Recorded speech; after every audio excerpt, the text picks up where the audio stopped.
आज हम डिस्कस करेंगे वो करेंगे लीनियर मोमेंटम। लीनियर मोमेंटम होता क्या है बेटा? लीनियर मोमेंटम क्या है? द क्वांटिटी ऑफ मोशंस, जो आपकी मोशन है उसकी क्वांटिटी होती है, ठीक है, किसी ऑब्जेक्ट के अंदर कंटेन। जब कोई ऑब्जेक्ट अगर है मोशन करता है, हाउ मच क्वांटिटी, ठीक है, we define in term of linear momentum, ठीक है। तो दो क्वांटिटी होती है ऑब्जेक्ट के अंदर मोशन की, ठीक है, जो क्वांटिटी होती है ऑब्जेक्ट के अंदर मोशन की, उसको हम क्या बोलते हैं? Linear momentum. क्या बोलते हैं? लीनियर मोमेंटम, ठीक है। और लीनियर मोमेंटम होता क्या है? It is the product of mass and velocity. Linear momentum को जो डिनोट करते हैं P से, ये क्या होता है? Product of mass and velocity. और ये क्या करता है अपने पास? ये क्या करता है? बताता है क्वांटिटी, बताता है क्वांटिटी, बताता है अपने पास एक ऑब्जेक्ट की कंटेनिंग मोशन। जो मोशन करने का ऑब्जेक्ट उसकी क्वांटिटी बताता है आपका लीनियर मोमेंट, ठीक है। तो ये कैसी लीनियर मोमेंटम है? इसका फॉर्मूला क्या बन गया अपने पास? P m into v। और बाय हेल्प ऑफ फॉर्मूला हम इसकी यूनिट्स बनाते हैं। तो इसके एसआई यूनिट क्या होगा बेटा जी? एसआई यूनिट इसकी हो गई, मास की क्या होती है? केजी। वेलोसिटी की क्या होती है? मीटर पर सेकंड। तो इसकी जो एसआई यूनिट हो गई केजी मीटर पर सेकंड, या इसको हम लिख सकते हैं केजी मीटर पर सेकंड। ऐसे भी इसको डिनोट किया जाता है अपने पास, ठीक है। अब इसकी सीजीएस यूनिट की बात करूं मैं, तो इसकी सीजीएस जो यूनिट है बेटा जी वो क्या है? केजी किस में जाता है? ग्राम में, मीटर सेंटीमीटर में, सेकंड का सेकंड ही रहता है, ठीक है। ये इसकी सीजीएस यूनिट हो गई। ये इसकी क्या हो गई? CGS unit. अब ये क्या बेटा? अपना कैसी क्वांटिटी है? स्केलर है या वेक्टर है? It is a vector quantity. It is a vector. हमारा जो क्वांटिटी है वो कैसी है? Vector quantity. कैसी है? वेक्टर क्वांटिटी कौन सी होती है? Those quantity have magnitude as well as direction. इस क्वांटिटी की क्या हो? मैग्नीट्यूड हो और साथ में क्या हो? डायरेक्शन प्लस जो क्या होती है? वेक्टर। वो क्या होती है? Vector quantity. अब ये इस वेक्टर क्वांटिटी है तो इसकी डायरेक्शन क्या होगी? तो इसकी जो डायरेक्शन होगी बेटा वो अपनी होगी अलोंग द वेलोसिटी में। इसकी जो डायरेक्शन होगी तो किधर होगी? डायरेक्शन किधर होगी इसकी बेटा जी? Along the velocity. जिस तरफ वेलोसिटी उसी तरफ आपकी लीनियर मोमेंटम की डायरेक्शन होगी, ठीक है। जिस तरफ आपकी वेलोसिटी होगी उसी तरफ आपके लीनियर मोमेंटम की डायरेक्शन होगी बेटा जी, ठीक है। और अपना क्या है? अब बात आती है जो लीनियर मोमेंटम होता है वो बैलेंस फोर्स प्रोड्यूस करता है, imbalance force. Changing velocity balance force में होता है, इनबैलेंस फोर्स में, अनबैलेंस फोर्स में। बैलेंस फोर्स में नेट इफेक्ट क्या होता है? जीरो। और नेट इफेक्ट जीरो, एक्सप्रेशन की वैल्यू क्या होगी? और एक्सप्रेशन जीरो मतलब वेलोसिटी फोर्स के चेंज होती नहीं है। तो चेंज किस में होती है? Unbalance force produce linear moment, unbalance force, ठीक है। अनबैलेंस फोर्स किसी सिस्टम के ऊपर लगेगा तो उस केस में आपका क्या होगा? लीनियर मोमेंटम प्रोड्यूस होएगा, ठीक है। यदि मैं बात करूं इसमें, ये जो कंसेप्ट है लीनियर मोमेंटम वो हम क्यों स्टडी करते हैं? जनरली इसका जो हैंड रोल है वो कोलिजन के लिए है। किसके लिए है? कोलिजन। कोलिजन मतलब आपस में जब कोई चीजें टकराती है, ठीक है, उस समय इसका बड़ा हैंड रोल हो जाता है। जितने भी कोलिजन की हम बारे में पढ़ेंगे तो उसमें लीनियर मोमेंटम का एक बहुत ही हैंड रोल होता है, ठीक है। अब एक चीज देखते हैं कि लीनियर मोमेंटम का मास का और वेलोसिटी का आपस में क्या रिलेशन है, ठीक है। पहले बाय फॉर्मूला से देखेंगे, फिर उसको ग्राफिकल मेथड से देखेंगे, ग्राफ से, ठीक है। तो लिखो relation between mass and velocity and linear momentum.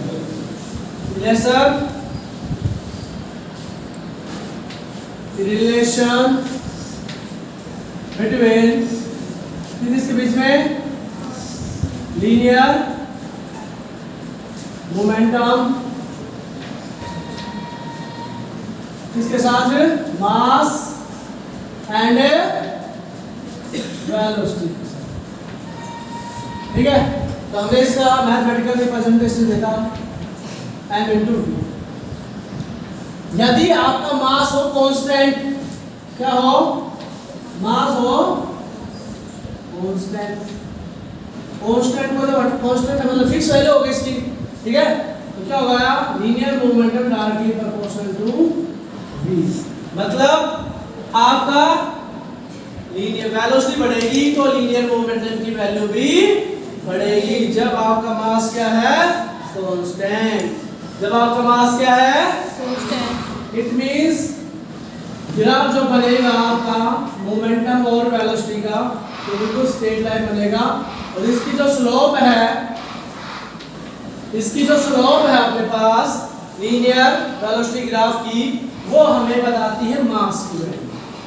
किसकी वैल्यू बताती है, मास की वैल्यू। ठीक है, पहला केस क्या था अपने पास, firstly we have discuss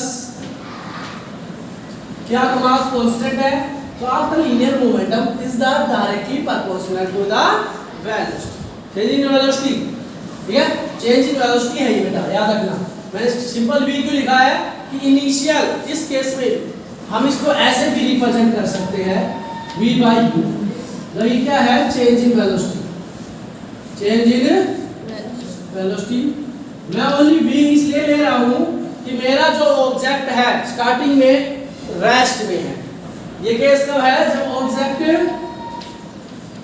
start में रेस्ट में, इसमें है, ठीक है, रेस्ट में। तो ये u की वैल्यू क्या हो जाएगी, इनिशियल वेलोसिटी 0, इसलिए मैंने इसको ऐसे लिखा है, ध्यान रखना इसको। ठीक है, ध्यान रखना है। जैसे क्या हुआ, यदि आपकी वेलोसिटी कह देता है कि एक ऑब्जेक्ट की वेलोसिटी 4 टाइम्स बढ़ गई है, एक ऑब्जेक्ट की वेलोसिटी कितने टाइम बढ़ गई बेटा, वेलोसिटी की जो वेलोसिटी है 4 टाइम्स हो गई है, किससे, पहले वाली वेलोसिटी से।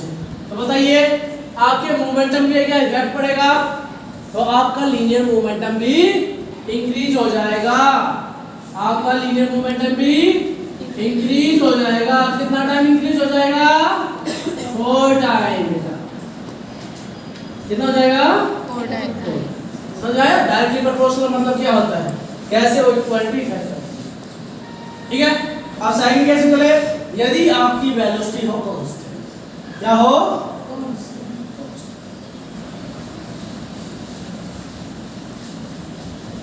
वेलोसिटी कांस्टेंट, तो अपने पास क्या हो जाएगा, is directly proportional to mass. बस इसमें क्वांटिटी चेंज हो जाएगी, ये तो p रहेगा, ये will be mass and slope give velocity. Slope में देखिए बेटा आपकी वेलोसिटी। क्लियर, कि मास बढ़ेगा तो आपका लीनियर मोमेंटम क्या होगा, बढ़ेगा बेटा जी। लीनियर मोमेंटम बढ़ेगा तो इसकी जो स्लोप है लीनियर मोमेंटम और मास की, वो हमें क्या आएगी, वेलोसिटी। क्लियर, बिल्कुल स्ट्रेट लाइन ग्राफ आपका v परसेंटेज। क्लियर, इसमें कोई दिक्कत है तो बताइए मुझे, हो गया। अब देखिए दो रिलेशंस हमने पढ़े।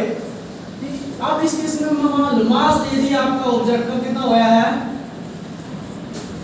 1/2 टाइम्स, तो आपके लीनियर पे क्या इफेक्ट पड़ेगा, तो लीनियर मोमेंटम पे इसमें क्या इफेक्ट पड़ेगा, linear momentum p is increase या डिक्रीज, इंक्रीज या डिक्रीज, डिक्रीज। कितना डिक्रीज होगा बेटा, डिक्रीज बाय 1/2। ठीक है, ये होता है, ये डिक्रीज तो ये भी डिक्रीज, ये इंक्रीज तो समझ में आ गया। ये हो गया अपना रिलेशन मास और स्पीड। अब आता है यदि आपका लीनियर मोमेंटम, यदि आपका लीनियर मोमेंटम कांस्टेंट हो, उस केस में क्या करोगे, मैंने प्रोडक्ट, हर एक का प्रोडक्ट इक्वल आ रहा है। जैसे कि मैं एक एग्जांपल के साथ बताता हूं आपको, केस ये है आपका कि m v का प्रोडक्ट क्या है, कांस्टेंट। क्या बेटा जी, यहाँ से इसको शिफ्ट कर दो, ये आप चेंज हो जाएगा इसमें, यहाँ पे आ गई वेलोसिटी, आ गई मास। इसमें कौन सी क्वांटिटी आती है याद करो, मैंने बताया था जब वेलोसिटी का ग्राफ कर रहे थे हम, डिस्टेंस लाइन ग्राफ कर रहे था, इंडिपेंडेंट हो जाती है इंडिपेंडेंट इसमें, ठीक है। इसका जो ग्राफ बनेगा वो ऐसे, ये वैल्यू जो हमें बताएगा p, मतलब आपकी लीनियर मूवमेंट, इसकी वैल्यू बताएगा लीनियर मूवमेंट, क्लियर। अब मतलब ये क्या हुआ, जैसे कि ये मान लो मास 2 वेलोसिटी 5 2, कितना गया 10, मास 2 वेलोसिटी ये 2 हो गई, ये भी क्या गया 10। देखो इनमें क्या हो रहा है, चेंजमेंट हो रहा है, ये चेंज हो रहा है ना, पहले मास 2 था, अब क्या हो गया वेलोसिटी पहले 5 थी, अब क्या हो गई, पर लीनियर मोमेंट की वैल्यू क्या है, क्या है सेम, ठीक है। वैल्यू क्या है हमारे पास सेम, क्या लिया है, तो इसमें क्या होगा कांस्टेंट हो गए, तो तीनों के समझ में आ गए, तीनों ग्राफ समझ में आ गए, आपका रिलेशन क्या है। यहां से एक चीज और निकल के आई, आपने देखी होगी कि आपका फॉर्मूला क्या है p * m/v, ये तो हमने देख लिया, p directly proportional to m, m बढ़ेगा तो p भी बढ़ेगा, p बढ़ेगा तो, ठीक है। अब m और v का क्या रिलेशन, ये एक आपस में बढ़ेंगे से बढ़ेंगे घटेंगे, तो जनरल एक चीज है, बाद में इसको समझा दूंगा आपको। एक बॉडी है हैवी मास, एक वेलोसिटी जाता, किसकी होगी, हैवी मास वाली बॉडी की होगी या हल्की बॉडी की होगी, एक 10 kg पे और एक 5 kg पे, ठीक है। तो इसमें जो वेलोसिटी लगाएंगे तेज फास्ट कौन सा जाएगा, मतलब क्या हुआ, मास कम वेलोसिटी, मतलब उल्टा रिलेशन हो गया भाई, क्या हो गया ना, इनवर्सली प्रोपोर्शनल, क्या हो गया डायरेक्टली वाला नहीं आएगा, कौन सा रिलेशन आएगा, कि इससे मैं निकालूं m v कांस्टेंट है ना, इससे क्या निकल के आया n है जो इनवर्सली प्रोपोर्शनल है v के, यदि वेलोसिटी बढ़ेगी तो मास की वैल्यू कम होनी चाहिए, मास की वैल्यू क्या होनी चाहिए, कम हो जाएगी, ठीक है। मास की वैल्यू कम होगी तो वेलोसिटी ज्यादा होगी, ये क्या है इनवर्सली प्रोपोर्शनल, क्या है इनवर्सली, क्लियर हो गया इसमें, ठीक है।